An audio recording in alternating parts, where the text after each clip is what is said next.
And I made clear Lois Lerner was either going to tell us the truth or we were going to hold her in contempt. And if she's not going to tell us the truth, we are going to hold her in contempt. The House will vote. The House will hold her in contempt. Nobody wants to see people targeted by the IRS on their taxes. However, this is really turning into a witch hunt, frankly, to serve the base of the Republican Party.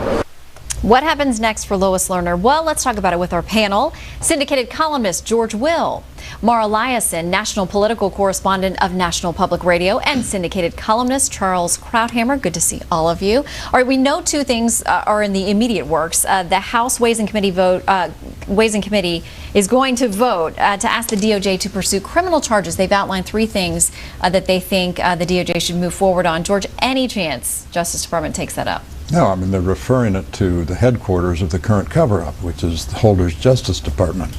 We've had three major scandals in the last 40 years: Watergate, Iran-Contra, and this one.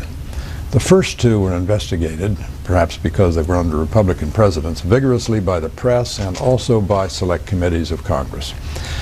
That's not happening with this one. In each case, each of the three cases, the question has been, how high does culpability rise? Specifically, does it get to the White House? If the Select Committee on Watergate had not had the power to compel testimony and the energy and resources to investigate, they never would have gotten to a man named Alexander Butterfield, who, when asked before he testified in a pre-testimony interview, is there a White House Oval Office taping system? And he said, oh yeah, there is. Richard Nixon would have finished his second term.